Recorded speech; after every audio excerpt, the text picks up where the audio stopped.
የሮቦት ባልና ሚስት እንዲኖራቸው። ወንድ ለምሳሌ አሁን አንዳንድ ወንድ ለሚስትነት መስፈርት የሚያቀርበው ቆንጆ የሆነች ጸጉሯ የሚያምር ቁመቷ፣ አይኗ፣ ጥርሷ እንደዚህ ብሎ መስፈርት ያስቀምጣል አይደለም? ከ10 ዓመት በኋላ እንደዚህ ብሎ መጠየቅ አይጠበቅበትም። ቆንጆ የሆነች ሴት በሮቦት መልክ ትሰራለታለች፣ ታወራለች፣ ምግብ ታቀርባለች፣ ትሰራለች፣ አልጋ ታነጥፋለች፣ ከሚስት የሚያገኘውን አገልግሎት በሙሉ ትሰጠዋለች። በጣም የምትጨቃጨቅ ከሆነ ሪሞት አለ፣ በሪሞቱ ኦፍ አድርጎ ዝም ያሰኛታል። የካህናት መገደል ኃጢአት፣ የሃይማኖት አባቶች መገደል ኃጢአት፣ የትልልቅ ሰዎች መገደል ኃጢአት፣ የንጹሃን መገደል ኃጢአት። ምንም ያላደረገ ሰው ንጹህ የሆነ ሰው በአለት ከላይ አለት ከታች ድንጋይ ተደርጎ ተቀጥቅጦ ታሽቶ ይህን እንደ እግዚአብሔር ይየው ይፈልገ ብሎ የሚገደልበት ኃጢአት ጌታችን መድኃኒታችን ኢየሱስ ክርስቶስ ያስተማራቸው ትምህርቶች በአሁኑ ዘመን እየታዩ እየተገለጡ ይገኛሉ። አንዱ ምልክት ይሄ ንገሩኝ። አሁን ከነዚህ ከሰባቱ የኃጢአት ራሶች ንገሩኝ። ያልተሰራ ኃጢአት ንገሩ፣ ያልተደገመ ኃጢአት ንገሩ። ሁሉን ዘረዘረ። እነዚህ ነገሮች በሙሉ በዘመናችን እየተደረጉ ነው። እነዚህን ነገሮች ማስቀረት ባንችል እንኳን ማድረግ የምንችለው አንድ ነገር ነው። ከነዚህ ነገሮች መሸሽ፣ ከዓለም ርኩሰት መውጣት፣ ከዚያስ ወደ መርከቡ መግባት። ወደ መርከቡ ስንገባ ከጥፋት ውሃ እናመልጣለን። በዘመኑ ይሰራ ከነበረው ኃጢአት፣ በሚሰራው ኃጢአት፣ ከሚሰራው ኃጢአት ከነዚህ ነገሮች እናመልጣለን።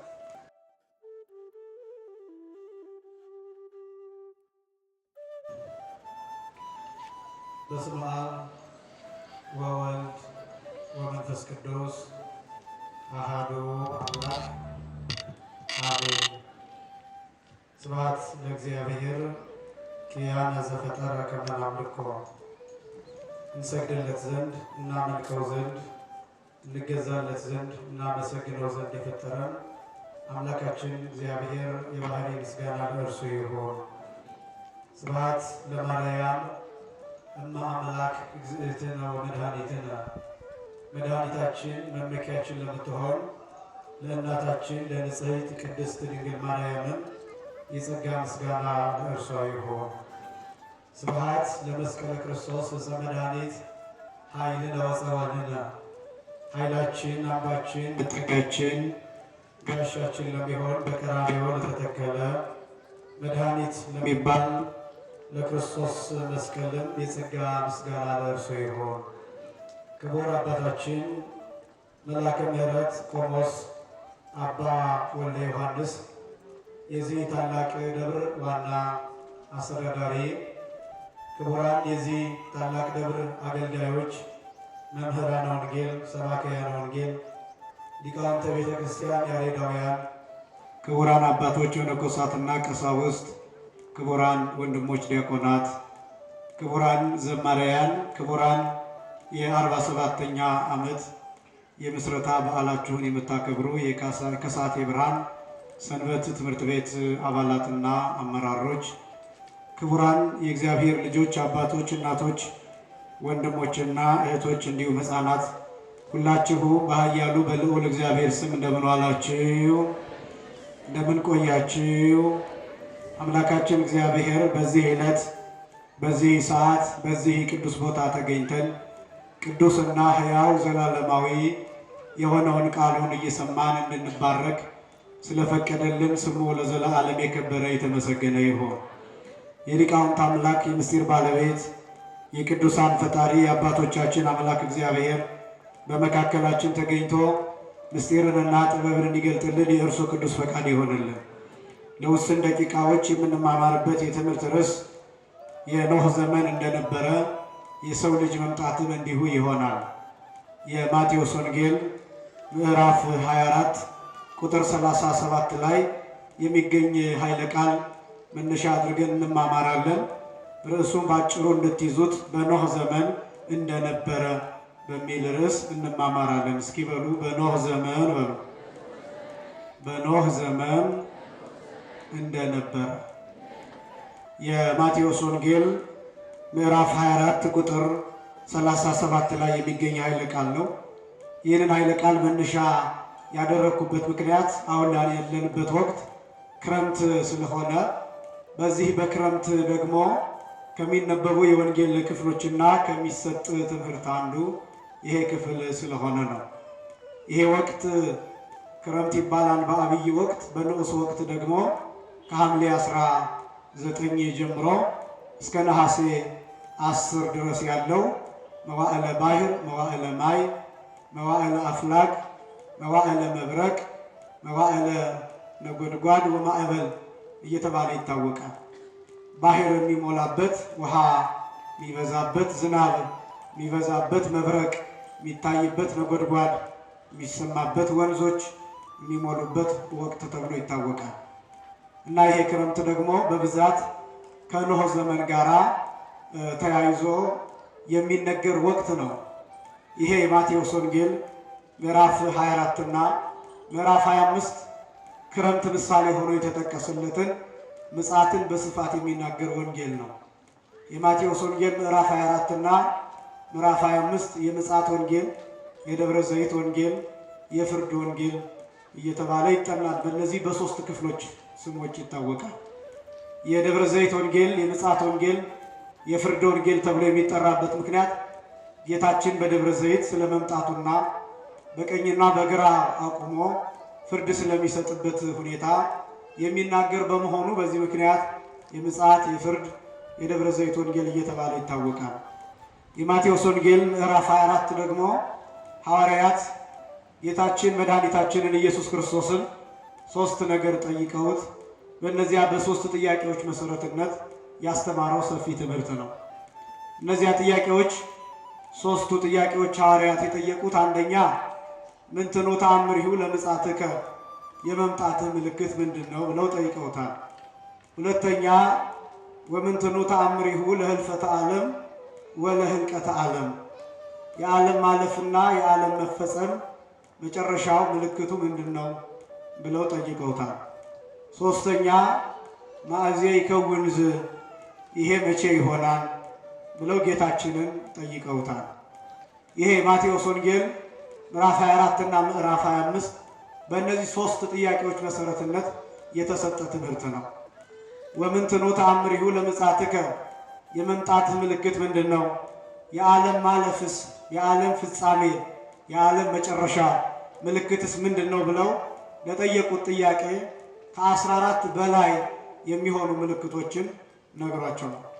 ረሃብን በተመለከተ፣ ቸነፈርን በተመለከተ፣ መንግስታት በመንግስታት ላይ፣ ህዝብ በህዝብ ላይ ስለመነሳቱ፣ ሐሰተኞች ነቢያት፣ ሐሰተኞች መምህራን፣ ሐሰተኞች ክርስቶሶች ስለመነሳታቸው፣ የበለስ ቅጠል ስለመለምለም፣ ስለ እነዚህ ነገሮች በስፋት ጌታችን መድኃኒታችን ኢየሱስ ክርስቶስ ለሐዋርያት አስተምሯቸዋል። ይሄ የሚጠቅመን ለምንድን ነው ቢባል ክርስቲያን ማለት ዘመኑን የሚዋጅ ዘመኑን የሚረዳ እንደ ዘመኑ የሚጓዝ ያ ማለት ዘመኑን መስሎ የሚጓዝ ሳይሆን ዘመኑ ላይ ስልጣን ያለው፣ ዘመኑ ላይ ኃይል ያለው፣ ዘመኑ ላይ ጉልበት ያለው የሚያሸንፍና በኃይልና በስልጣን በዘመን ላይ የሚረማመድ ኃጢአትን ድል የሚያደርግ በንስሐ ከዚያም ደግሞ ወደ አምላኩ ወደ እግዚአብሔር ቀርቦ ከእግዚአብሔር ጋር የሚኖር ማለት ነውና እነዚህን መረዳት ይገባዋል። ምልክቶቹን ስናያቸው እነዚህን ምልክቶች ስንረዳቸው ያለንበትን ዘመን እንድናውቅና በሃይማኖታችን እንድንጸና ከዚያም ደግሞ ለዚህ መፍትሄ እንድናስቀምጥ ለትውልዱም ጭምር እንድንደርስለት ማድረግ የሚችል ሐሳብ ነው። ይህን የማቴዎስን ወንጌል እኛ ክርስቲያኖች ብቻ አይደለንም የምንጠቀምበት። በዓለም አቀፍ ደረጃ የፖለቲካ ተንታኞች እየተባሉ የሚጠሩት ይህንን ወንጌል ይጠቀሙበታል። በተለይ ደግሞ የማቴዎስ ወንጌል ምዕራፍ 24 ላይ ያሉትን ምልክቶች ለዘመን ምልክት አድርገው ለብዙ ነገሮች ይጠቀሙበታል፣ ያዩታል። ለምን ቢባል ጌታችን መድኃኒታችን ኢየሱስ ክርስቶስ የተናገረው ነገር እያንዳንዱ በቅደም ተከተል እየተፈጸመ ስለሆነ ወደፊት ዓለም ምን ሊገጥማት እንደሚችል ጭምር ፕሪዲክሽን ይሰጡበታል በጣም ብዙዎቹ የፖለቲካ ተንታኞች። ከምን ተነስተው ቢባል ጌታችን የተናገራቸው ነገሮች በቅደም ተከተል አሁን እየታዩ እየተገለጡ ስለሆነ እነዚህ ነገሮች ይሄ ብቻም አይደለም ጥቅማቸው። መጽሐፍ ቅዱስ ራሱ ሕያው መጽሐፍ እውነተኛ እንደሆነ የማይዋሽና ዘመንን የተሻገረ ወደፊት ያለውን ልክ እንደ መስታወት ቁልጭ አድርጎ ማሳየት የሚችል መጽሐፍ መሆኑንም የሚገልጡ ምልክቶች ናቸው። ከነዚያ ውስጥ አንድ ነገር ብቻ ላንሳላችሁ። ለምሳሌ በለስ ቅጠሏ ሲለመልም ይላል ጌታ። በለስ ቅጠሏ ሲለመልም ጫፏ ሲያቆጠቆጥ በጋ እንደደረሰ ታውቃላችሁ ብሎ ጌታ ያስተማረው ትምህርት አለ። በዚሁ በማቴዎስ ወንጌል ምዕራፍ 24 ከቁጥር 34 ጀምሮ ይሄ በለስ የተባለው በለስ በክረምት ይደርቃል፣ በበጋ ግን ይለመልማል። ስለዚህ በለስ ሲለመልም ምልክቱ በጋ እንደሆነ ወቅት ይለይበታል፣ ወቅት ይታወቅበታል። ነገር ግን አሁን ጌታ መናገር የፈለገው በቁሙ ስለ በለስ አይደለም፣ ስለ ዛፍ አይደለም፣ የበለስ ቅጠል አሳስቦትም አይደለም፣ ስለ በጋው አይደለም መናገር የፈለገው፣ ስለ ክረምቱ ስለ ሌላው አይደለም መናገር የፈለገው። ጌታ በለስ ብሎ የተናገረው ስለ ኦሪትና ስለ እስራኤላውያን የተናገረው ነው። በተለይ ደግሞ ቅዱስ ያሬድ ሲተረጉም በለስ ዘይቤ ቤተ እስራኤል እሙንቱ፣ በለስ ብሎ የተናገረው የእስራኤላውያንን ወገን ነው ብሎ ይናገራል። ስለዚህ በለስ ቅጠሏ ሲለመልም ጫፏ ሲያቆጠቁጥ ማለት እስራኤል እንደ ሀገር ስትመሰረት ያን ጊዜ የዓለም ፍጻሜ ምጥ እየደረሰ መሆኑን ታውቃላችሁ ነው ሐሳቡ። በለስ የተባለችው እስራኤል ናት። በለስ የተባሉት አይሁዳውያን ናቸው። በለስ የተባሉት የእስራኤል ማህበረሰብ እንደ ሀገር ሲሆን እንደ መንግስት ሲመሰረት ያንን ምልክት የሚያሳይ ነው። ምን ማለት ነው? ለምሳሌ እስራኤላውያን ኦልሞስት ለ2000 ዓመት ሀገር የሚባል ነገር አልነበራቸው። እንደምታውቁት በሀገር በዓለም የተበተኑ ነበሩ። 1948 ዓመተ ምህረት በፈረንጆቹ አቆጣጠር ከሁለተኛው የዓለም ጦርነት በኋላ ነው እስራኤል እንደ ሀገር ሪኮግኒሽን ያገኘችው። እስራኤል የተበተነችው በመጀመሪያው ክፍለ ዘመን በ70 ዓመተ ምህረት ተበትነዋል፣ ተሰደዋል። ክርስቶስን ከሰቀሉ በኋላ ጌታን ከሰቀሉ በኋላ ደም ካፈሰሱ በኋላ ከዚያም ደግሞ ባለማመናቸው ምክንያት ደሙ በልጆቻችን በልጅ ልጆቻችን ላይ ይሁን ባሉት መሰረት ያ በቀራንዮ የሰሩት ኃጢአት ባለማመናቸው የመጣው ኃጢአት በልጆቻቸው ላይ ፍርድ ሆኖባቸው በዚህ ምክንያት ተበትነዋል። ስለዚህ ለ1900 ዓመት ያለ ሀገር ኖረዋል። ያቺ ሀገር እስራኤል የምትባለው ሀገር ልክ 1948 ዓመተ ምህረት ሀገር ተብላ በዓለም አቀፍ እውቅና አገኘች። 1950ዎቹ ከዛ 60ዎቹ በተካሄዱት ጦርነቶች ይቺ ሀገር የበላይነት አገኘች። ከዚያስ አሁን እስራኤል ያለችበት ደረጃ ደርሰች። በለሱ ቅጠሉ ለምልሟል። ስለዚህ በጋ እንደደረሰ ይታወቃል። ምንም የሚያደርግልን ነገር የለም፣ ግን ምልክቱን ተቀምጣለች። ስለዚህ ዓለም አቀፍ የሆኑ የህግ ባለሙያዎች፣ የፖለቲካ ተንታኞች የእስራኤልን ቅጠሏን መለምለም ጫፏን ማቆጥቆጥ እንደ ሀገር እንደ መንግስት መመስረቷና ማደጓ የዓለም ፍጻሜ ምልክት እንደሚሆን ማረጋገጫ ጭምር ነው። ጌታችን መድኃኒታችን ኢየሱስ ክርስቶስ ያስተማራቸው ትምህርቶች በአሁኑ ዘመን እየታዩ እየተገለጡ ይገኛሉ። አንዱ ምልክት ይሄ ነው። መቼ ይሆናል ይሄ? ሐዋርያት ጌታችን መድኃኒታችን ኢየሱስ ክርስቶስን የተለየ ቀን ጠይቀውታል እና መቼ ይሆናል የሚለውን ቀኑን አልነገራቸውም። ወበእንተሰ ይእቲ ዕለት ወኪሃ ሰዓት አልቦ ዘየአምራ ኢወልድ ወኢመላእክተ ሰማይ ዘእንበለ አብ ባሕቲቱ። ያችን ቀን በተመለከተ ልጅ ቢሆን መላእክትም ቢሆን አያውቋትም ከአብ ብቻ በቀር በማለት ጌታችን መድኃኒታችን ኢየሱስ ክርስቶስ ለሐዋርያት ቀኑን ሊነግራቸው ሊገልጥላቸው አልፈለገም፣ አልወደድም፣ አልፈቀደም። በአብ ልብነት ብቻ ተሰውራ እንዳለች ለሐዋርያት ነግሯቸዋል። እሱም ማያውቅ ሆኖ አይደለም፣ አምላክ ያልሆነ ሆኖ አይደለም። ነገር ግን ራሱን ከሐዋርያት ጋር ቆጥሮ ራሱን ዝቅ አድርጎ ልጅም ቢሆን አያውቃትም ብሎ ተናግሮ በአብ ልብነት ብቻ የተሰወረች በቃል የምትገለጥበት ጊዜ ግን ገና እንደሆነ ለሐዋርያት ነግሯቸዋል። እንግዲህ ከዚያ በኋላ ይህን እንዳላሰፋ ከባድ የነገረ መለኮት ትምህርት ስለሆነ ከዚያ በኋላ ጌታ እንዲህ ብሎ የመጨረሻ ማስረጃ ይነግራቸዋል። ቁጥር 37 ወበከመ ኮነ በመዋዕሊሁ ለኖህ ከማሁ ይከውን ምጽአቱ ለወልደ እጓለ እመሕያው። በኖህ ዘመን እንደነበረ የሰው ልጅ መምጣትን እንዲሁ ይሆናል ይላል። በሉ በኖህ ዘመን እንደነበረ በሉ የሰው ልጅ መምጣትም እንዲሁ ይሆናል። የማቴዎስ ወንጌል ምዕራፍ 24 ቁጥር 37 ላይ ለምንድን ነው የመጀመሪያው ኖህን ማንሳት ያስፈልገው? ለምንድን ነው በተለይ ደግሞ በዚህ ወቅት በክረምት ኖህን ማንሳት ያስፈልገው ለምንድን ነው ቢባል በኖህ ጊዜ የነበረው የጥፋት ውሃና በክረምት ያለው ዝናብ ሁለቱ ይነጻጸራሉ። በኖህ ኪዳን ክረምት እንደሚገባና እንደሚወጣ አስቀድሞ እግዚአብሔር ለኖህ ነግሮታል። ኦሪት ዘፍጥረት ምዕራፍ 8ን ስትመለከቱ ሰው ከታናሽነቱ ጀምሮ ክፉ ነው።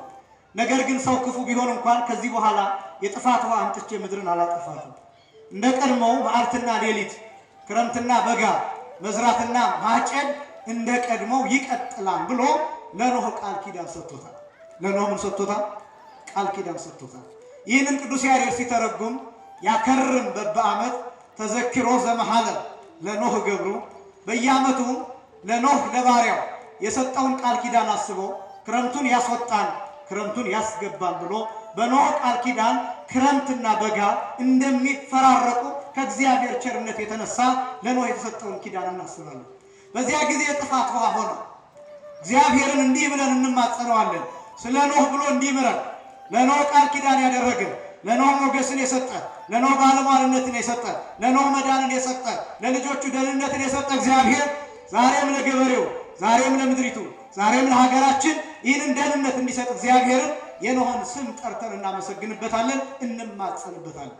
በዚህ ምክንያት በክረምት በአብዛኛው ይሄ ወንጌል ይነበባል። አንደኛ። ሁለተኛ የኖህ ቃል ኪዳን በዚህ ጊዜ የሚነገርበት ምክንያት በኖህ ዘመን የተከሰቱ በጣም ከባድ ለጆሮ የሚከብዱ ነገሮች አሉ። እነዚያ የዚህ ዘመን ምልክቶች ናቸው። በደንብ ስሙ። በኖህ ዘመን የተደረጉት ነገሮች በሙሉ በዚህ ዘመን ተደግመው ሲሰሩ የዓለም ማለፍ ምልክት ሆኖ ተቀምጧል። የዓለም ማለፍ እንዲህ ሲባል ከነገ ወዲያ ዓለም ያልፋል፣ የዛሬ 50 ዓመት፣ የዛሬ 100 ዓመት፣ የዛሬ 200 ዓመት ብለን እየወሰንን አይደለም። ምልክቶች ናቸው፣ መነሻዎች ናቸው። በተለይ ደግሞ በብሉይ ኪዳን የነበረው ነገር እነዚህ 7 የኃጢአት ራሶች የሚባሉት እነሱ ተደግመው ሁሉም ሲሰሩ የዓለም ፍጻሜ እየደረሰ እንደሆነ ማወቅ ይገባል። እነዚህ 7 የኃጢአት ራሶች የሚባሉት አንደኛ የአዳም ኃጢአት፣ ሁለተኛ አቤል በወንድሙ የተገደለበት ኃጢአት፣ ሶስተኛ በኖህ ጊዜ የተሰራው ኃጢአት፣ አራተኛ በሎጥ ጊዜ የነበረው ኃጢአት፣ አምስተኛ የህንፃ ስራውን ኃጢአት፣ ስድስተኛ የዘካርያስ ካህን የመገደል ኃጢአት፣ ሰባተኛ ክርስቶስ ወልደ እግዚአብሔር የመሰቀሉ ኃጢአት። እነዚህ 7 የኃጢአት ራሶች ይባላሉ። የኃጢአት ራሶች የሚባሉት የኃጢአት ዋኖች ማለት ናቸው።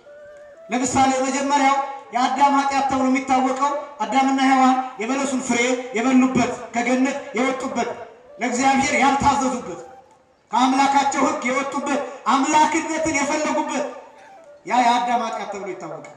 እግዚአብሔር አትብሉ ያላቸውን በለስ የበሉበት፣ ከእባብ ጋር ያወሩበት፣ ከዲያብሎስ ጋር የተነጋገሩበት፣ ከሰይጣን ጋር ቃለ ምልልስ ያደረጉበት፣ ከእግዚአብሔር ይልቅ ሰይጣንን የሰሙበት ያ ሲደገም የዓለም ማለፍ ምልክት እንደሆነ ተገልጧል። ለምሳሌ በዚህ ዘመን ከሰይጣን ጋር የምናወራበት አጋጣሚ ብዙ ነው። ከእባብ ጋር የምናወራበት አጋጣሚ ብዙ ነው። ከዘንዶ ጋር የምናወራበት አጋጣሚ ብዙ ነው። በዚህ ዘመን ስልኮቻችንን ምን እናይባቸዋለን? ኮምፒውተራችንን ምን እናይበታለን? አይፓዶቻችን ምን እንጠቀምባቸዋለን? ሚዲያው ላይ ምን እናገራለን? ፌስቡክ ላይ ምን እንጽፋለን? ቲክቶክ ላይ ምን ፖስት እናደርጋለን? ዩቲዩብ ላይ ምን ፖስት እናደርጋለን?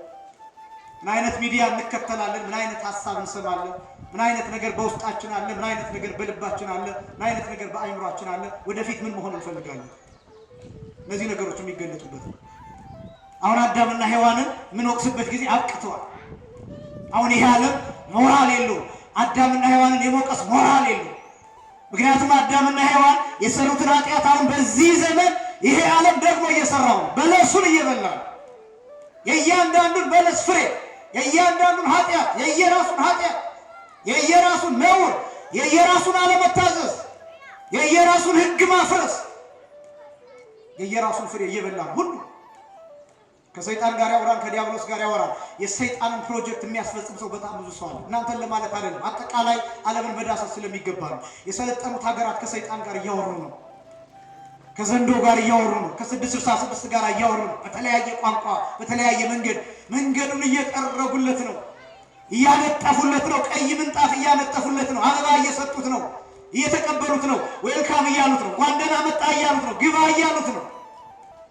ሰይጣን ምቹ ሁኔታዎች እንዲኖሩት የፈለገውን እንዲያደርግ እያመቻቹለት ነው፣ እየተገዙለት ነው፣ እየሰውለት ነው፣ ደም እያፈሰሱለት ነው፣ እየሰገዱለት ነው። ሰለጠኑ በሚባሉ ሀገራት ሰይጣን በግልጽ ይመለካል እንደምታውቁት።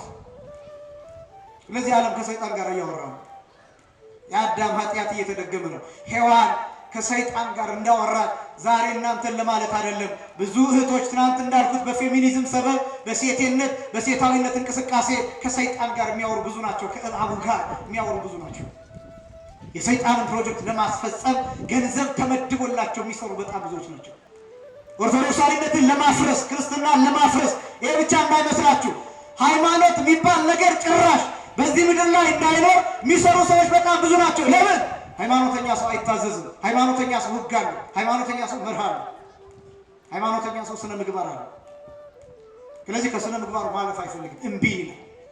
ይሄን አድርግ ሲባል እምቢ ይላል። ይሄን ስራ ሲባል እምቢ ይላል።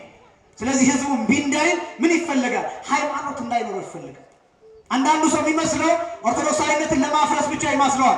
አይደለም። ሂደቱ ሃይማኖት አልባ ማድረግ ነው። ትውልዱ ሃይማኖት እንዳይኖረው፣ እግዚአብሔር እንዳይፈራ፣ እግዚአብሔር የለም ብሎ በድፍረት እንዲናገር። እንዳልኳችሁ አደጉ በሚባሉት ሀገራት የሚበዛው የህዝብ ቁጥር ፐርሰንት ሃይማኖት አልባ ነው። ኤቲስት ነው።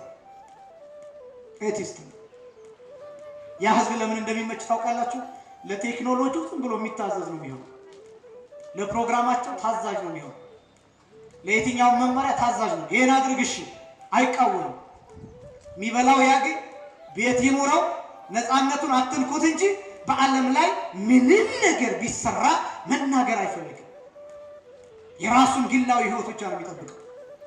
ያለው የአዳም ኃጢአት የሚባለው ያለው የበለስን ፍሬ መብላት የሚባለው የአዳም ኃጢአት አሁን ተደግሞ እየተሰራ ነው። ምልክት ነው። ከዚያ ቀጥሎ ያለው ኃጢአት ቃየል ወንድሙን አቤልን በድንጋይ ቀጥቅጦ የገደለበት ኃጢአት ቅትለት የሚባል መጋደል የሚባል መግደል የሚባል ያ ኃጢአት በዓለም ላይ በስፋት እየታየ ነው። በሀገራችን እንደምታውቁት ነው። በሀገሪቱ ጫፍ እስከ ጫፍ ድረስ ያለው በየቀኑ ሞት ሞት ሞት ሞት እንሰማለን። በየቀኑ የህፃናትን ሞት፣ የሽማግሌዎችን ሞት እንሰማለን። የወጣቶችን ሞት እንሰማለን። የግሩፕ ሞት አንድ ላይ የሚገደል እንሰማለን። በጣም ብዙ ጆሮ ጭው የሚያደርጉ ነገሮችን እንሰማለን። ይሄ ሁለተኛው የኃጢአት ራሱ ነው። ሶስተኛው በኖህ ዘመን የነበረው ኃጢአት የሰብዓ ትካት ኃጢአት የሚባለው ነው።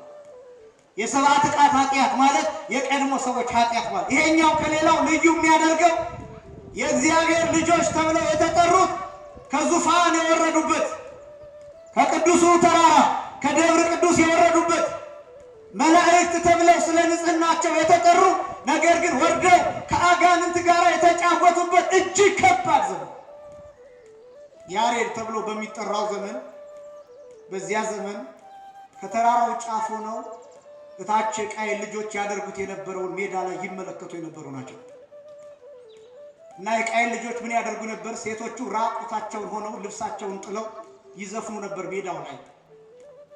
የሙዚቃ መሳሪያ እሱን አዘጋጅተው እየዘፈኑ እየደነሱ እስክታ እየወረዱ ሜዳው ላይ አንዳንድ ጊዜም በአጋንንት ትእዛዝ ወንድና ሴት እየሆኑ ሩካቤ እየፈጸሙ የተራራው ጫፍ ላይ ሆነው የሴት ልጆች ደቂቀ ሴት የሚባሉ በእንተን ንጽሖሙ ተሰሚው መላእክት የሚላቸው ሄኖክ በንጽህናቸው ምክንያት መላእክት ተባሉ የሚላቸው የተቀደሰው ተራራ ጫፍ ላይ ሆነው እንዲያዩአቸው በዓላማ ሜዳው ላይ ሆነው ይዘፍኑ ነበር።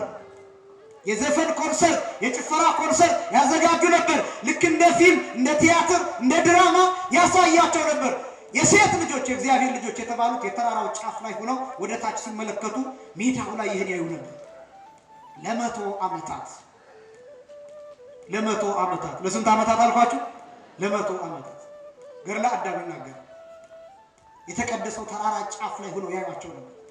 ከዛ ምን እንደሆነ ታውቃላችሁ? እየለመዱት ሲመጡ አይምሯቸው ማሰብ ጀመሩ። ለምን አንወርድም እና እኛስ የሚያደርጉትን አይተን አንሳተፍም እኮ አሉ።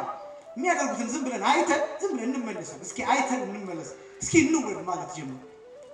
አያችሁ፣ ከቅድስና መውረድ ሲጀመር፣ ከመንፈሳዊነት ማማ መውረድ ሲጀመር፣ ከምጥቀት ከርቀት ከከፍታ መውረድ ሲጀመር ልየው ነው የሚባለው። አሁን ወጣቶች ስልካችን ላይ የምናየው ምን ይሆናል?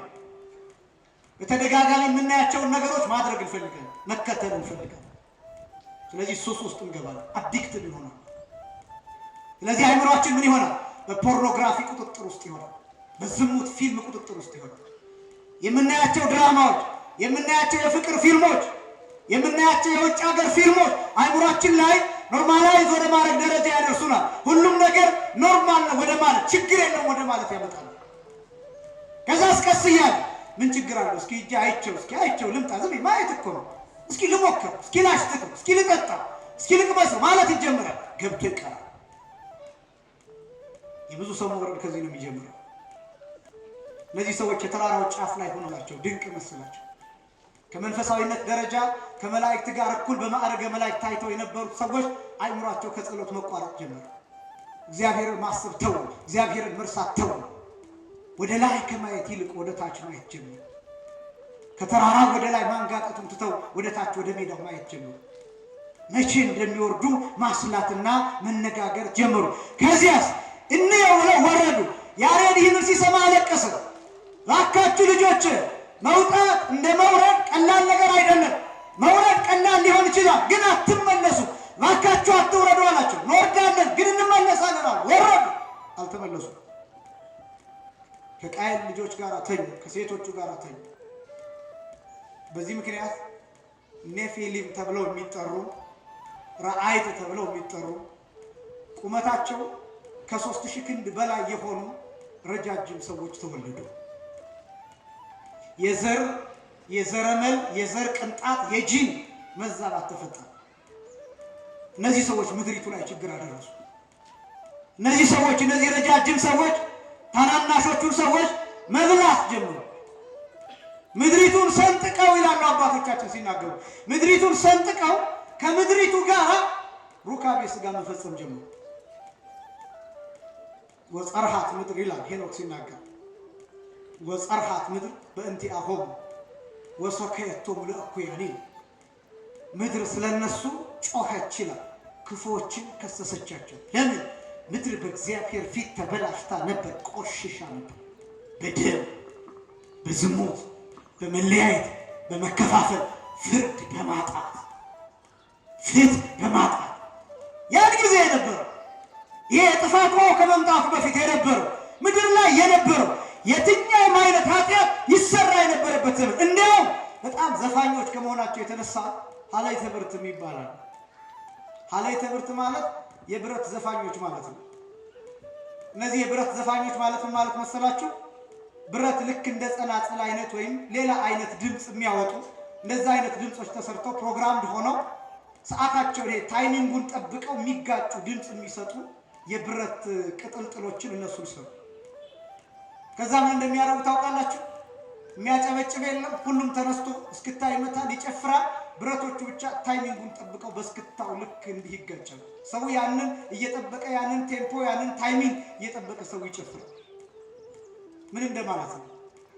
ለምሳሌ በዚህ ዘመን ዲጄ የሚባል አለ አይደል? ዲጄ የሚባል ሰው አለ። በዘፈን በሰርግ በምናምን ሊሆን ይችላል። ህዝቡ ሁሉ ተነስቶ ይጨፍራል። ዲጄው ማድረግ የሚጠበቅበት ምንድነው? ሰው ይወደዋል ብሎ የሚያስበውን ዘፈን በተከታታይ መልቀቅ። ሰው እየተነሳ ያብዳል። አያችሁ፣ የሚያጨበጭብ የለም። እንደው ማጨብጨብ ልክ ነው ለማለት አይደለም፣ ግን አያችሁ ዓላማው ምንድነው? ሁሉም ሰው ያለ ሐሳብ እስክታ እንዲመታ እንዲጨፍር ዓላማው ይሄ። በዚያ ዘመን ይሄን ያደርጉ ነበር።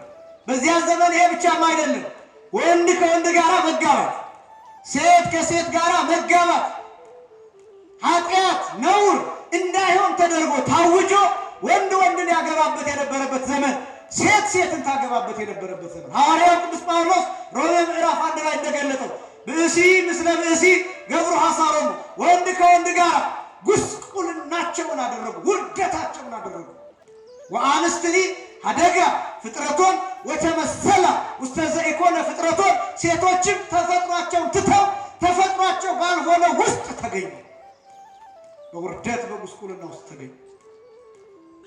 ያ ዘመን ይሄ ለሰዶማውያን ከሎጥ አስቀድሞ ከሰዶምና ከገሞራ አስቀድሞ የነበረው ኃጢአት የተሰራው በዚህ ዘመን ነው። የሰብአ ትካት ኃጢአት የሚባለው ይሄ እመለስበታለሁ። ከዚያ ቀጥሎ አራተኛው ኃጢአት የህንፃ ሰናወር ኃጢአት የሚባለው ኦሪት ዘፍጥረት ምዕራፍ 11 ላይ ያለው ኃጢአት።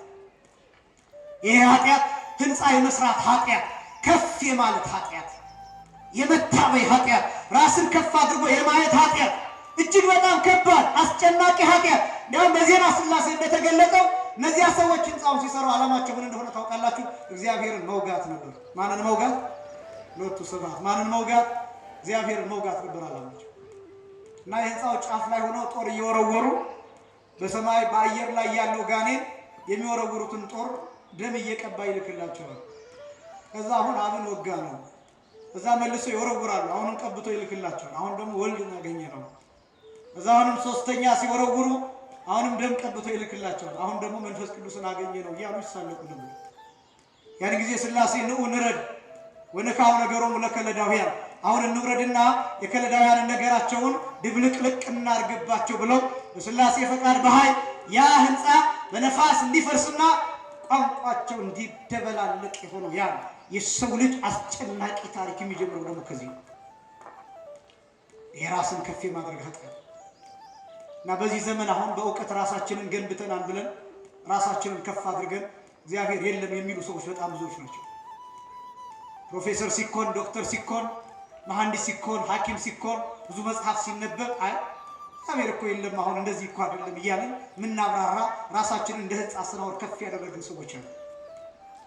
አያችሁ ዓለም ላይ ያለው ቅድም የገለጥኩላችሁ ኤቲስት የሆኑት ሃይማኖት አልባ የሆኑት ሰዎች አብዛኞቹ ራሳቸውን በእውቀት የገነቡ የሚመስላቸው፣ ምድሪቱን ዓለምን የተቆጣጠሩ የሚመስላቸው፣ በጦርነት ኃይል ያላቸው የሚመስላቸው፣ ዓለምን በአንድ ሰከንድ ውስጥ ድምጥማጡን እናጠፋዋለን ብለው የሚያምኑ ሰዎች ናቸው።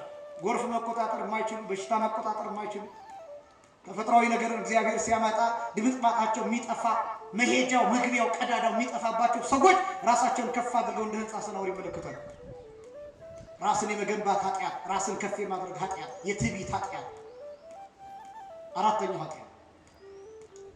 አምስተኛ የካህኑ ዘካርያስ መገደል። የካህኑ ዘካርያስ የካህናት መገደል ኃጢአት፣ የሃይማኖት አባቶች መገደል ኃጢአት፣ የትልልቅ ሰዎች መገደል ኃጢአት፣ የንጹሃን መገደል ኃጢአት። ምንም ያላደረገ ሰው ንጹህ የሆነ ሰው በአለት ከላይ አለት ከታች ድንጋይ ተደርጎ ተቀጥቅጦ ታሽቶ ይህንን ደም እግዚአብሔር ይየው ይፈልገው ብሎ የሚገደልበት ኃጢአት፣ በመቅደሱ በመሰዊያው ዙሪያ የሚታረድበት ኃጢአት። ይሄ ኃጢአት ከሰባቱ የኃጢአት ራሶች አሉ። የመጨረሻው ወልደ እግዚአብሔር ክርስቶስ የተሰቀለበት ኃጢአት። ይህም ማለት 6666 ጊዜ ተገርፎ ግርፋቱ ይበቃል ሳይባል እንደገና በመስቀል ድቅቅ እስኪል ድረስ ተገርፎ የተሰቀለበት ኃጢአት። ኃጢአቱ መስቀላቸው ብቻ አይደለም፣ የሰቀሉበትን ጌታ አለማመናቸው። ፀሐይ ስትጨልም፣ ጨረቃ ደም ስትሆን፣ ከዋክብት ሲረግፉ፣ አለታት ሲሰነጣጠቁ፣ መቃብራት ሲፈተቱ፣ የመቅደሱ መጋረጃ ለሁለት ሲከፈል ይህንን አይተው ማመን አለመቻላቸው፣ ከ500 በላይ የሚሆኑ ሙታን ከምድሪቱ እንደ አሸን ሲፈሉ አይተው አለማመናቸው፣ ጌታ ከሙታን ተለይቶ ተነስቶ እያስተማረ አለማመናቸው፣ ሐዋርያት መነሳቱን እየሰበኩ አለማመናቸው፣ ይሄ ኃጢአት ሆነባቸው። አለማመናቸው፣ ክርስቶስን አለመቀበላቸው፣ መስቀላቸው አለ። ይሁዳ ክርስቶስን አሳልፎ መስጠቱ ብቻ አይደለም ኃጢአት የሆነበት፣ ንስሐ አለመግባቱ እንደ ጴጥሮስ። አይሁዳውያን ክርስቶስን መስቀላቸው አይደለም ኃጢአት የሆነባቸው፣ አለማመናቸው እንጂ እኮ በመስቀል ላይ እንዲህ ብሎ ጠይቆላቸዋል። የሚያደርጉትን አያውቁምና ምን በላቸው፣ ይቅር በላቸው ብሎ ጠይቆላቸዋል። ይቅርታ አድርጎላቸዋል፣ ምሯቸዋል፣ ራርቶላቸዋል፣ ምህረት አድርጎላቸዋል፣ ርኅራኄ እንዲደረግላቸው አድርጓል። ከአባቱ ጋር ከባሕሪ ሕይወቱ ከመንፈስ ቅዱስ ጋር እንዲታረቁ አድርጓቸዋል። በእርሱ ሞት ቂም እንዳይኖር በቀል እንዳይኖር ደሙ የፈሰሰው ለምህረት ለይቅርታ እንደሆነ ጌታ መስቀል ላይ ይህን ተናግሯል። ድምፁን ከፍ አድርጎ ግን አላመኑበትም፣ አልተቀበሉበትም። በዚህ ምክንያት ይህ ኃጢአት ሆኖባቸዋል። ወልደ እግዚአብሔርን የመስቀል ወልደ እግዚአብሔርን የመግደል ኃጢአት ተብሎ የሚገለጠው ይሄ። እኔ የሚያሳዝነኝ አንድ ቃል አለ ጌታ የተናገረው የማቴዎስ ወንጌል ምዕራፍ 23 ከቁጥር 35 ጀምሮ እንዲህ ይላል፣ ወናሁ አሐስስ ደመ እምኔክሙ እምደመ አቤል ጻድቅ እስከ ደመ ዘካርያስ ወልደ በራክዩ ዘተቀትለ በማእከለ ቤተ መቅደስ ወምስዋ። እነሆ ደሙን ከእጃችሁ እፈልጋለሁ፣ የምፈልገው ደም ከአቤል ጀምሮ በቤተ መቅደሱ መሠዊያ መካከል እስከ ተገደለ እስከ ካህኑ እስከ ዘካርያስ ደም ድረስ ከእጃችሁ እፈልጋለሁ። እኔ በጣም የሚያሳዝነኝ ምንድን ነው መሰላችሁ? እስከ እኔ ደም ድረስ አላለ። እስከ እኔ ደም ድረስ አላለ። ምክንያቱም የጌታ ደም የፈሰሰው ለቂምና ለበቀል ሳይሆን ለይቅርታ ነው የፈሰሰው። ክብርና ምስጋና ለስም አጠራሩ ይሁን። አመስግኑ። ያ ደም ይቅርታን በውስጣችን የሚያስቀምጥ ነው ካመንበት። ካላመንበት ደግሞ መፈራረጃ የሚሆነው። ስለዚህ ይሄ የመጨረሻው ኃጢአት ተብሎ የሚጠራው በወልድ እግዚአብሔር መሰቀል አለማመን ከሰባቱ የኃጢአት ራሶች መካከል ነው። እነዚህ አሁን ሰባቱ የኃጢአት ራሶች በዚህ ዓለም ላይ አሁን እየተሰሩ ያሉ ናቸው። ንገሩኝ፣ አሁን ከነዚህ ከሰባቱ የኃጢአት ራሶች ንገሩኝ። ያልተሰራ ኃጢአት ንገሩ፣ ያልተደገመ ኃጢአት ንገሩ። ማታውቁት በደል በዚህ ዓለም ላይ ያልተሰራ አሁን በዚህ ትውልድ ያልተሰራ ንገሩ። ወንድም ወንድምን መግደል ነው ያልተሰራ ኃጢአት። ሰዶማዊነት ነው ያልተሰራ ኃጢአት። ህንፃ መገንባት ነው ያልተሰራ ኃጢአት። ካህን መግደል ነው ያልተሰራ ኃጢአት። ሰው መስቀል ነው ያልተሰራ ኃጢአት። ሰው ከነ ህይወቱ የሚቃጠልባት ሀገር አይደለች። እርጉዞች ማህፀናቸው ተቀዶ ጽንስ የሚወጣባት ሀገር አይደለች። ህፃናት እንደ ወተት ጥይት የሚጠጡባት ሀገር አይደለች ኢትዮጵያ። የሚያመጻድቅ ነገር አለ፣ የሚያስኮፍስ ነገር አለ። አያችሁ፣ እነዚህን ነገሮች አይተን ራሳችንን ወዴት ማድረስ አለብን? እንዴት መሆን አለብን? ዘመኑ እንዴት መረዳት አለብን? ምን ማድረግ አለብን የሚለውን ማድረግ እንድንችል በኖህ ዘመን የነበረው ሲሰራ ያ ምልክት ሆኖ ተቀምጧል። ሳይሜትሪክ ነው። ሳይሜትሪክ ነው ማለት በኖህ ዘመን የነበረው ሙሉ አንድ ሳይቀር በዚህ ዘመን ሲሰራ እኩል ሆኖ ተካክሎ ሲገለጥ ያን ጊዜ ዘመኑ ምን አይነት እንደሆነ ከጌታ ቃል እንድንረዳ መጽሐፍ ነግሮናል። ነቢይ አይደለም የሚያስፈልገን፣ ትንቢት አይደለም የሚያስፈልገን፣ ወደፊት እንዲህ ይሆናል የሚል አይደለም የሚያስፈልገን። ጌታ ምን ብሎ ተናገረ የሚለውን የሚተረጉምልን ነው የሚያስፈልገው። ጌታ ያስቀመጠልን ይሄ በኖህ ዘመን የነበረው እንዴት በዘመናችን እንደሆነ እነዚህ ጥቂት ነጥቦችን ብቻ ላሳይ። በዋናነት በኖህ ዘመን የነበረው ኃጢአት ትልቅነት ማለት ራስን ትልቅ አድርጎ ታናሹን መርገጥ፣ የማያስፈልግ ነገርን ማስወገድ። አሁን ይህን ብትመለከቱ በሰለጠኑት ሀገራት አፍሪካ የሚባል ህዝብ እንዲጠፋ ይፈልጋል። ድሃ እንዲጠፋ ይፈልጋል። በአፍሪካ ደረጃ በዓለም ደረጃ የዓለም ህዝብ አሁን 8 ቢሊዮን ገብቷል። ዓለም ያላት ፓኬጅ 8 ቢሊዮን የሚችል አይደለም። ይህ ህዝብ በተወሰነ መልኩ በረሃብ እንዲያልቅ ይፈልጋል፣ በጦርነት እንዲያልቅ ይፈልጋል፣ በበሽታ እንዲያልቅ ይፈልጋል። እነዚህ ሁሉ በላቦራቶሪ የሚሰሩ ናቸው፣ በጥናት የሚሰሩ ናቸው፣ በፕሮጀክት የሚሰሩ ናቸው። የትኛው ሀገር ውስጥ ጦርነት እንዲኖረው ምኑን እናስወግደው፣ የቱን እንስበረው፣ ምን እናድርግ ተብሎ የሚጠና ሀገር አለ። በዛ የማይሳካ ከሆነ ምን አይነት በሽታ እንልቀቅበት፣ ምን አይነት ቫይረስ። አብዛኞቹ በሽታዎች በላቦራቶሪ የሚሰሩና የሚራቡ በሽታዎች ናቸው። ቫይረሱ ራሱ የሚለቀቀው ከአንድ አካባቢ ነው። መልሶ ደግሞ አንቲቫይረስ ይሸጥልሃል። ሰውን የሚገል በሽታ በላቦራቶሪ ይሰራል፣ ይፈበረካል፣ እንዲራባ ይደረጋል። መልሰው መድኃኒቱን ይሸጡልሃል፣ መልሰው ክትባቱን ይሸጡልሃል።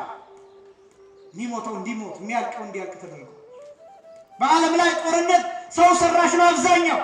በተለይ ደግሞ በአፍሪካ ውስጥ ያሉት ጦርነቶች ሰው ሰራሾች ናቸው። ያደጉ ሀገራት በሆነ ሚንስ ህዝብን መቀነስ ሲፈልጉ፣ ማባላት፣ ማለያየት ሲፈልጉ የሚጠቀሙባቸው ናቸው። ትልቁ ትንሹን ይበላዋል፣ በቀጥታ ግን አይደለም። አያችሁ፣ መሰልጠን ማለት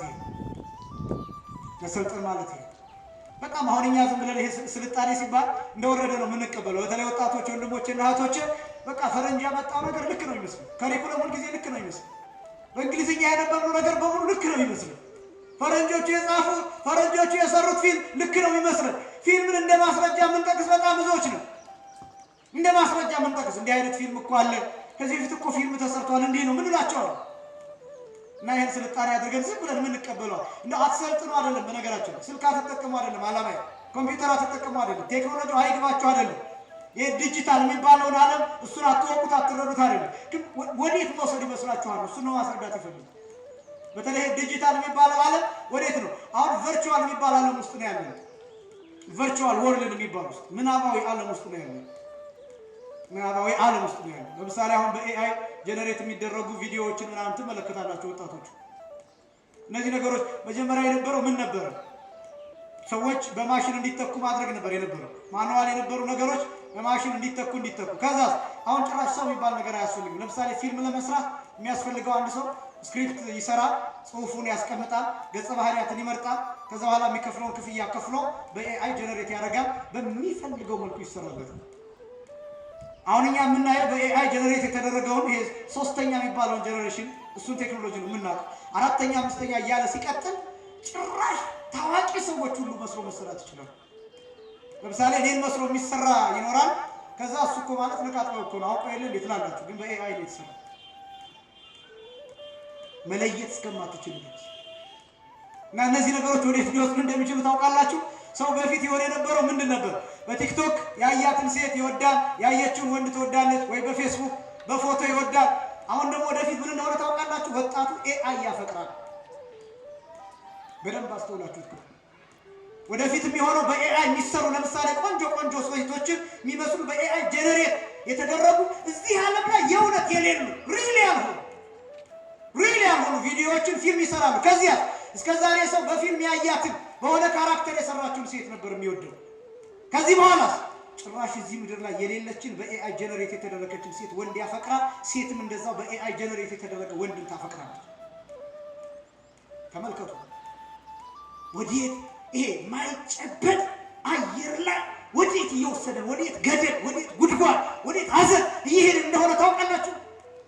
ይሄን ትረዱታላችሁ። ምናባዊ ዓለም የሚባለው ይሄ በጣም ብዙ ነገሮች ሌላው ቀርቷል። የቤተ ክርስቲያን ጉዳይ አብዛኛው ነገር ቨርቹዋል ወደ መሆን እየሄደ ነው። ምናባዊ ወደ ነው። ቤተ ክርስቲያን እንድትመጡ የምንፈልገው ለዚህ ነው። እዚህ ስትመጡ ቤተ ክርስቲያንን በአካል ትነኳታላችሁ። እዚህ ስትመጡ አፈሩ ይነካቸዋል። እዚህ ስትመጡ ዛፉ ይነካቸዋል። እዚህ ስትመጡ እምነቱን ታገኛላችሁ። እዚህ ስትመጡ የቅዳሴውን ጸበል ታገኛላችሁ። እዚህ ስትመጡ የካህኑን መስቀል ታገኛላችሁ። እዚህ ስትሆኑ በቀጥታ ከቤተ ክርስቲያኑ የተቀደሰ ግድግዳ ጋር ትገናኛላችሁ። ከስዕላቱ ከቅዱሳት ስዕላቱ ጋር ትነጋገራላችሁ። ቤት ስትሆኑ ላይቭ ልታዩን ትችላላችሁ። ቤተ ክርስቲያኗን ግን አትነኳትም። በመንካት የምታገኙትን በረከት ታጣላችሁ። ድፍት ብሎ በመስገድ የምታገኙትን በረከት ታጣላችሁ። እና ቤተ ክርስቲያንን በአካል ማወቅ የሚያስፈልገው ለዚህ ዓለም ወዴት እየወሰደ ይሄ ነው። ትልቁ ትንሹን ይበላዋል። ይሄ ብቻ ማለት ነው። የተመሳሳይ ጾታ ጋብቻ በዚህ ዘመን ከኛ ሃይማኖት ውጭ ከእስልምናና ከኦርቶዶክስ ውጭ አብዛኛው ዓለም ፈቅዶ እያጋባ ነው። ከእስልምናና ከኦርቶዶክስ ሃይማኖት ውጭ ወንድ ከወንድ እያጋባ ነው። ሴት ከሴት እያጋባ ነው። በቤተ ክርስቲያን በሌላ ስፍራ በሌላ ፈቅደው በአንድ በሌላ መንገድ የአንድ ቦታ ለአገልግሎት እጅ አንድ ቤተ ክርስቲያን ከመንግስት እውቅና ሲጠይቅ ምን እንደተባለ ታውቃላችሁ? እውቅናውን የምንሰጣችሁ ወንድ ከወንድ ሴት ከሴት ለመጋባት ሲመጡ የምታጋቡ ከሆነ ብቻ እውቅና እንሰጣችኋለን አላቸው። ወደፊት እንዴት እንደሚቀጥል ተመልከቱ። አሁንም በአውሮፓ ለህፃናት ከአምስተኛ ክፍል ጀምሮ በካሪኩለም ደረጃ ከፈለጉ ጾታቸውን እንዲመርጡ ትምህርት ይማራሉ። ለምሳሌ ሴት የሆነች የምትማር ወንድ መሆን ከፈለገች ከ12 ዓመቷ በኋላ ወደ ወንድነት መቀየር ትችላለች። ወንድ የሆነ ወንድነቱን ቢጠላ ከ12 ዓመቱ በኋላ ጾታውን የሚፈልገው ሴት መሆን ከሆነ ወደ ሴትነት የመቀየር መብት ነው። ብቻው ያለ ወላጅ ወደ ሐኪም ቤት ሄዶ እኔ ሴት መሆን ፈልጋለሁ ብሎ ማመልከት ይችላል። ከዛ በኋላ ወላጅን አስገድዶ ህጉ አስገድዶ እንዲፈርመው አድርጎ የሴትነት ጾታ እንዲገጠምለት ይደረጋል። ይሄ ብቻ እንዳይመስላችሁ አንድ እዛው ሀገር የሰማሁት አንድ ነገር አለ እና ያ ምንድነው? የወንድ ነው ጸያፍ ሊመስል ይችላል፣ ግን ማወቅ ስላለባችሁ የወንድ የዘር ፍሬ የሚቀመጥበት ባንክ አለ።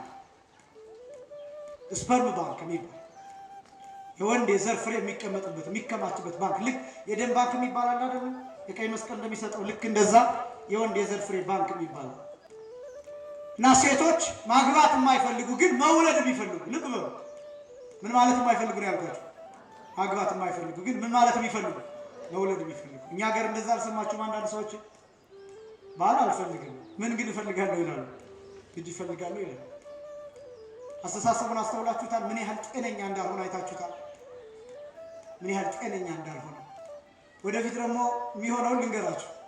አንድ መጽሐፍ ሳነብ በፈረንጆቹ በ2035 ዓመተ ምህረት ከዚያ ጀምሮ ከ10 ዓመት በኋላ ማለት ነው ከ10 ዓመት በኋላ ሰዎች ሁሉ የሮቦት ባልና ሚስት እንዲኖራቸው ይሰራል። በበቂ ሁኔታ የሮቦት ባልና ሚስት እንዲኖራቸው። ወንድ ለምሳሌ አሁን አንዳንድ ወንድ ለሚስትነት መስፈርት የሚያቀርበው ቆንጆ የሆነች ጸጉሯ የሚያምር ቁመናዋ፣ አይኗ፣ ጥርሷ እንደዚህ ብሎ መስፈርት ያስቀምጣል አይደለም?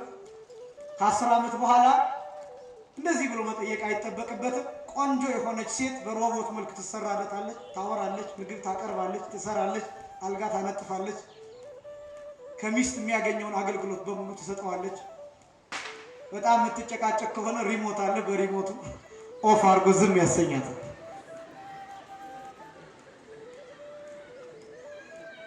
አሁን ትዳር የመረረው ሰው ይሄን እንደሚያስብ ምነው አሁን በሆነ ሚል ሰው ይኖራል። አሁን ሚስት የምትጨቀጭቀው ሰው አሁን ቀልድ ሊመስለን ይችላል። አሁን ስቀንበታል፣ ግን ከባድ ነው። በዲዛይን ማሰራት ይችላል። ያ ብቻ እንዳይመስላል፣ ልጅ ማሰራት ይችላል። ከ10 ዓመት በኋላ እነዚህ ልጅ እንጂ ባል አልፈልግም ያሉት ሰዎች ጭራሽ መጽነስም ሳይጠበቅባቸው ልጅ ያገኛሉ። ከየት ያገኛሉ ቢባል የሮቦት ልጅ ይሰራላቸው፣ በዲዛይን ያሰራሉ። እኔ የምፈልገው ወንድ ልጅ ነው፣ ቀይ የሚያምር መልከ መልካም እንደዚህ ወይም ጠይም ምናምን ብለው ዲዛይን ይሰጣሉ። በዲዛይኑ መሰረት ይሰራላቸዋል። ልጁ ያለቅሳል፣ ይጫወታል። በቃ በእናትየዋ ፊት እሷን ለማስደሰት ይፈልገው ከረበሻት መተኛ ስትፈልግ ቅድም እንዳልኳቸው ሪሞቱን ትጫናለች። ስለዚህ ያን ማድረግ ይችላል። ከ20-30 ዓመት በኋላ ዓላማው ምንድን ነው? የሰው ልጅ ማጥፋት። እነዚህ ኢንተለጀንስ ያላቸው የሚባሉት ታውቃላችሁ። እኛም አፍሪካውያንም ፈረንጆቹ የሚሉን ነጮቹ ኢንተለጀንስ ይጎላቸዋል ነው የሚሉን እኛ አፍሪካውያን። ይህን ታውቃላችሁ። ኢንተለጀንስ ይጎላቸዋል፣ ጂን ይጎላቸዋል፣ የዘር ቅንጣት ይጎላቸዋል፣ ስማርት ጂን የላቸው ብለው ነው የሚያስቡን እኛ። ስለዚህ ዓላማው ምንድን ነው? በሮቦት መተካት፣ እኛን ማጥፋት እና ይሄ የዘር ፍሬ ባንክ የተባለው ሴቶች ባል የማይፈልጉ ልጅ ግን የሚፈልጉ ሴቶች ከፍተኛ ክፍያ ይከፍሉና የወንድ የዘር ፍሬ ባንክ ወዳለበት ይሄዳሉ። በላቦራቶሪ መልክ ዘሩ የሚበቃቸው የወንድ ፍሬ ዘር ፍሬ ይሰጣቸውና እንዲጸንሱ ይደረግ። ከዛ በኋላ ያው 9 ወር ምናምን ጸንሰው ይወልዳሉ። በቃ ልጃቸው ነው። ልጅየው አባት የለው፣ እናት ብቻ አለው። አባቱ ማን እንደሆነ አይታወቅም። እነዚህ የዘር ፍሬያቸውን የሚሰጡ ወንዶች ፕሮፋይላቸው ድብቅ ነው፣ ለማንም አይነገርም። ማን እንደሆነ አይታወቅም። አሳዛኙ ምን እንደሆነ ታውቃላችሁ? ይቺ ሴት ወንድሟ ተደብቆ ሂዶ የወንድ የዘር ፍሬውን ሰጥቶ ከሆነ የተቀበለችው የወንድሟን የዘር ፍሬ ሊሆን ይችላል። ስለዚህ ይሄ ልጅ የወንድሟ ልጅ የአባቷም ሊሆን ይችላል። ፕሮፋይሉ ስለማይነገራት፣ ኢንፎርሜሽን ስለሌላ፣ የማን የዘር ፍሬ እንደሆነ ስለማይነገራት የአባቷን ሊሆን ይችላል የተቀበለችው። ስለዚህ ይሄ ልጅ የአባቷ ልጅም ጭምር ሊሆን ይችላል፣ ወንድሟም ጭምር ሊሆን ይችላል። ልጇ ነው፣ አዘ ሴም ታይም ደግሞ ወንድሟ። አያችሁት? ይሄ ወፍ ዘራሽ የሚባለው ነው። አያችሁት? ወዴት እየሄደ እንደሆነ አያችሁት? ይሄ በየሜዳ በየመንገዱ ያሉትን ነገሮች እነሱን ተመለከታችሁት? ቅድስና ወደ ርኩሰት የመጣበት፣ ኃጢአት ወንበር ላይ የተቀመጠበት፣ ኃጢአት ዙፋን ላይ የተቀመጠበት፣ ኃጢአት ዳኛ የሚሆንበት፣ ኃጢአት ንጉሥ የሚሆንበት፣ ኃጢአት ፈራጅ የሚሆንበት፣ ኃጢአት የዳኛ የሚሆንበት፣ ኃጢአት ምስክር ሆኖ የሚቀርብበት ዘመን። ይህን ዘመን አስተውላችሁታል? በኖህ ዘመን የነበረው ያ ዘመን ተደግሞ እየተሰራ ነው። የተጨነቀው ለዚህ ነው። በጣም ብዙ ነገሮችን የምንመርጠው ለእናንተ ለማስረዳት ራሱ መከራ የምንሰቃየው ዘመኑ በጣም ከባድ ስለሆነ፣ ምክንያቱም ያንዳንዱን ነገር ብንናገር ያንዳንዱ ነገር ወዴት እንደሚበተንም ጭምር ስለምንሰጋ በጣም ከባድ ነው። እጅግ በጣም በየአይምሯችን የበቀለው ሾህ በየልባችን ያለው እነዚህ ነገሮች ያን ዘመን ያስታውሱ። ያ በኖህ ዘመን የነበረው በዚህ ዘመን ሲሆን ምልክቱ ይሄ ነው። የሰው ልጅ መምጣት እንዲሁ ይሆናል ይላል ጌታ። በመጨረሻ አንድ ነገር ብቻ አስታውሻችሁን የትምህርቴን አጠቃልላለሁ ከጊዜ አንጻር። በኖህ ዘመን የነበረው እነዚህ ነገሮች ብቻ እንዳይመስሏችሁ። አሁን ያለው በተለይ ደግሞ በዚህ በሃይማኖቱ ተስፋ የምናደርጋቸው ነገሮች በራሱ እጃችን ላይ እየቀለጡ ያሉበትን ሁኔታ ትመለከታላችሁ። ተስፋ የምናደርጋቸው ነገሮች ተስፋ እየቆረጥንባቸው ያሉትን ነገሮች፣ ብርሃን ነው ብለን ያሰብነው ነገር እየጨለመብን፣ ያድነናል ብለው ያሰብነው ነገር እሱ ከእጃችን ላይ እየማማ እየቀለጠ እያዘንበት፣ እነዚህ የምንኖርባቸው ጉዳዮች በምን ምክንያት የመጡ ይመስላችኋል? ከምን የመጡ ይመስላችኋል? ያ ዘመን የነበረው አንዱ በኖህ ዘመን የነበረው ተስፋ የሚደረጉ ሰዎች፣ በተራራው ጫፍ የነበሩ ሰዎች፣ በቅድስና የነበሩ ሰዎች አንድም ሳይቀር ሁሉም ወርደው ከአጋንንት ጋር መተባበራቸው ነበር ተስፋ አስቆራጭ የነበረው። ምድሪቱ የተበላሸችው፣ ምድሪቱ የቆሸሸችው በዚያ ምክንያት ነበር። ከዛ እግዚአብሔር ምን አደረገ? ምድርን አጠባ። አጥመቃለ ምድር በማየ ኃይል ምድርን በጥፋት ውሃ በፍል ውሃ አጠፋት። ምድሪቱን ጠቅላላ ከደናት። የተራራው ጫፍ እስከማይታይ ድረስ የፈላ ውሃ ሙሉ 8 ነፍሳትን ብቻ በመርከብ አስቀርቶ ምድሪቱን አጠፋት። የተወሰኑ ለዘር የሚሆኑ ለቀለብ የሚሆኑ እንስሳትን ወንድ ሴት ከሚበሉ ከማይበሉ እነዚህን በመርከብ ውስጥ እንዲሆኑ አድርጎ ጠቅላላ ፍጥረትን በሙሉ ፈረደበት። በዛ ኃጢአት ምክንያት አንዳንድ ጥፋቶቻችን በምን ምክንያት የመጡ ይሆኑ? አንዳንድ ነገሮቻችን በነገራችን ላይ ምእመናን እነዚህ ነገሮች ስናስብ ብዙ ጊዜ ክርስቲያን የሚጀምረው በምን ምክንያት ይሄ መጣ፣ በእኔ ኃጢአት ምክንያት ይሆን ብሎ ንስሐ እንዲገባና እግዚአብሔር እንዲጠይቅ ለማድረግ ነው። አሁን እናንተ እንዲህ ናችሁ ለማለት አይደለም። አሁን እኛ ክርስቲያኖች ወደዚህ የመጣ ነው በቤተ ክርስቲያን የምንኖረው የምንማረው የሌላን ሰው ኃላፊነት ጭምር ለመሸከም ነው። በቃ በዚህ ዘመን ኦርቶዶክሳዊነት ትውልድ የመጠበቅ ኃላፊነት፣ ዘር የመጠበቅ ኃላፊነት፣ ቤተ ክርስቲያንን የመጠበቅ ኃላፊነት፣ ሕፃናትን የመጠበቅ ኃላፊነት፣ ሽማግሌዎችን የመጠበቅ ኃላፊነት፣ ለዓለም የመጸለይ ኃላፊነት ወደዳችሁም ጠላችሁም የኦርቶዶክሳውያን ትከሻ ላይ አርፏል። የኛ ትከሻ ላይ አርፏል። ለዚህ ነው አሁን በሌላ ቦታ አንዳንድ ነገሮች ሲሰሩ እኛ የምናፍረው። ለዛ ነው እኛ የምናፍረው። ለምሳሌ እዚህ ቦታ እንዲህ ሰው ተገደለ ሲባል እግዚኦ መሐረነ ክርስቶስ ብለን እኛ እዚህ ምህላ እናደርሳለን። አያችሁ፣ እኛ እኮ አይደለንም የገደልነው፣ እኛ እኮ አይደለንም ያሳደድነው፣ እኛ እኮ አይደለንም ያፈናቀልነው፣ እኛ እኮ አይደለንም ያን ኃጢአት የሰራነው። ግን ስለተሰራ ኃጢአት እኛ በእግዚአብሔር ፊት ሽምቅቅ እንላለን፣ በእግዚአብሔር ፊት እናፍራለን። ምክንያቱም ኦርቶዶክሳውያን ኃላፊነት እንሸከማለን። የሌሎችን ኃጢአት የሌሎችን በደል ጭምር በጀርባችን አስነመተን ጌታ ሆይ ማረን፣ ጌታ ሆይ ይቅር በለን፣ በድለናል፣ ይቅር በለን፣ እባክህ ራራልን፣ ዘንልን ያልን በፊቱ እንማጸናለን፣ እናነባለን፣ እናለቅሳለን። ለዚህ ነው የሚከብደን ብዙ ነገር የሚከብደን የሚያጎብጠን። ለዚህ ነው ስለ ሌሎች ጭምር እኛ እናፍራለን። ያ ኃላፊነት እኛ ላይ ወድቋል። ስለዚህ ምንድን ነው መፍትሄው? የመጨረሻው መርከብ መስራት ነው። በኖህ ዘመን እንደነበረ የሰው ልጅ መምጣት እንዲሆን በኖህ ዘመን እነዚህ ነገሮች በሙሉ ተከሰቱ። እነዚህ ነገሮች ሲከሰቱ መዳን የነበረባቸው 8 ነፍሳት ነበሩ። ስንት ነፍሳት ነበሩ? 8 ነፍሳት። እነዚህ 8 ነፍሳት ወዴት መግባት ነበረባቸው? ወደ መርከብ።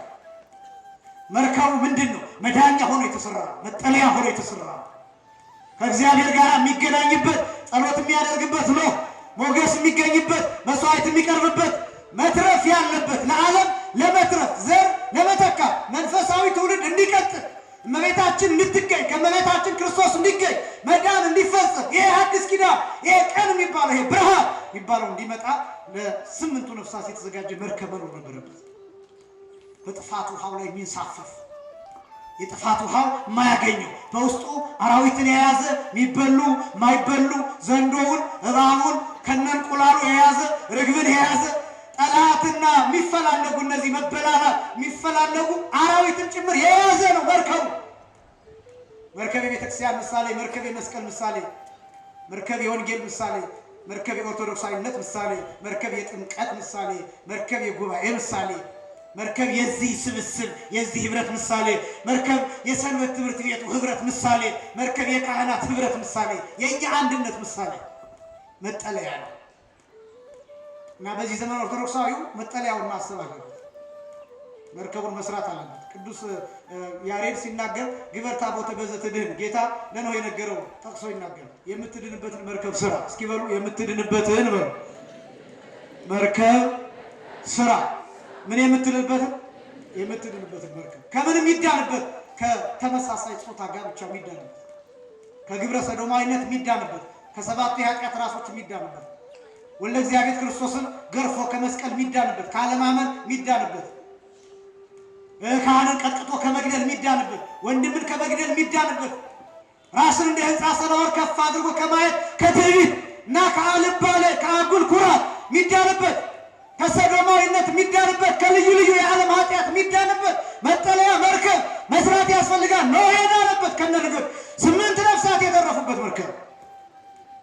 እሱን መስራት ያስፈልጋል። በተለይ ደግሞ በዚህ ዘመን ማምለጫ የለም፣ ሌላ ማረፊያ የለም፣ ሌላ መጽናኛ የለም። ምግብ ይዞ መጠጥ ይዞ ድግስ ደግሶ ሕይወትን የሚሰጥ መረጋጋትን የሚሰጥ ሰላምን የሚሰጥ እርቅን የሚሰጥ ከቤተ ክርስቲያን ውጪ ሌላ የለም። የትም ብትሄዱ እግራችሁ እስኪነቃ ድረስ ብትጓዙ እድሜ ልካችሁን ብትንከራተቱ የምታርፉበት ቦታ ከቤተ ክርስቲያን ውጪ ሌላ የለም። ብንገርፋችሁ እንኳን ከዚህ መቅደስ መውጣት የለባችሁ። ባንመቻችሁ እንኳን ብንጎረብጥባችሁ እንኳን እሾህ ብንሆንባችሁ እንኳን ይሄ መርከብ መጠለያችሁ ነው፣ ስፍራችሁ ነው።